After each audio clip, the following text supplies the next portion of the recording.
Good morning, my brothers and sisters. Welcome to episode number 26 in Be With Me. We're going to ask a question today. What is true wealth? And the title today is True Godliness is Great Wealth.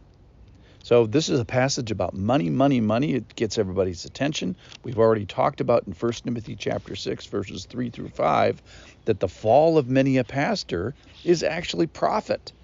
And today we're going to turn that to the civilian population and be wary, because the fall of many a civilian is also in money. And so what we're going to look towards today is those who desire to be rich. That is the internal drive of affection that prioritizes money above all else. So we're going to look at those who love money. Money isn't evil, it's the love of money that is. And those who erroneously try to use godliness to get financial gain, and those who turn back at the truth for earthly treasure. So those who make a show of godliness just as a way to become wealthy. So read with me. This is in 1 Timothy chapter 6, one of the best passages about money in the whole Bible. Starting in verse 6. For now there is great gain in godliness with contentment. That's where we get the title that godliness is great wealth. For we brought nothing into the world, and we cannot take anything out of the world. But if we have food and clothing, with these we will be content. But those who desire to be rich fall into temptation, into a snare, into many senseless and harmful desires that plunge people into ruin and destruction. For the love of money is a root of all kinds of evils.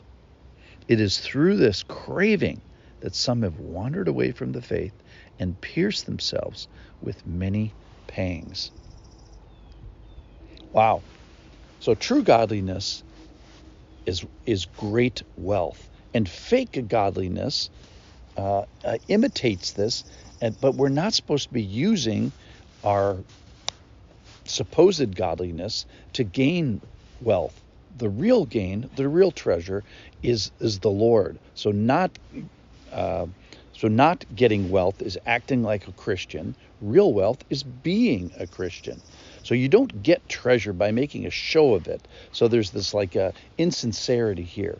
Here today, we want to show that we have the real treasure, the real God, on solid footing. That is the great gain. Knowing Him is to be wealthy.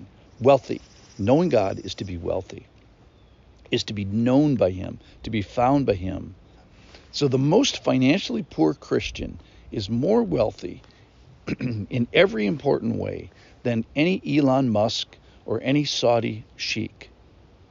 And any believer would not trade her adoption into the family of God for all the inheritance of a Rockefeller. So remember, it's not wealth or riches that are condemned here. Money is not being condemned. It's the love of money. It's the desire for it. It's the internal motivator.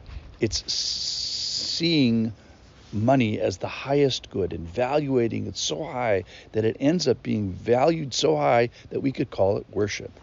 So those who prioritize this love of money, this desire to be rich, are betrayed by their behaviors and show by their behaviors what their faith is really in.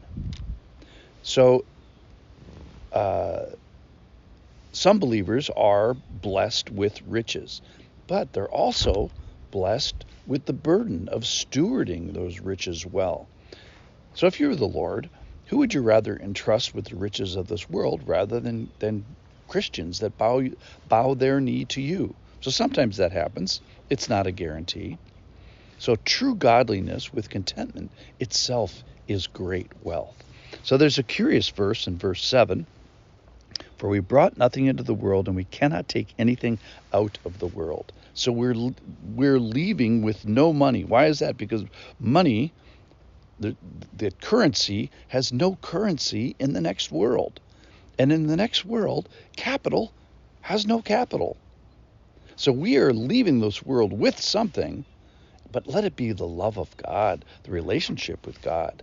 Let us possess him rather than a love of money. Let's crave the Lord. Let's love the Lord, desire him, and take him with us when we leave. So let's get God and receive from the Lord all the riches that we have beyond measure. Eternal life, that's priceless. We're never going to die. That's priceless. We're not going to have any more tears, no more suffering, no penalty for sin. You cannot buy this kind of stuff at any price. Being in the family of God, being adopted, and being an heir of the Lord. All right, so let's go over just a couple of principles. A devout life often brings hard work, frugal living, generous giving, abundant provision, and having something left over at the end. But that's not the reason to become a Christian. The reason is to have a relationship with Jesus. He's the treasure. He's the pearl of great price. So don't lose your footing in the faith. Don't stumble where you don't need to, and don't pierce yourself by the false allure of, by the idolatry of, by seeing anything more valuable than the Lord himself. So let's leave here with more than money. Nothing is more valuable than the Lord. He is the treasure. True godliness is the treasure. Gain, the great gain, is getting God. Let's all go get him now, because godliness and being of God is the great wealth. Thanks for listening.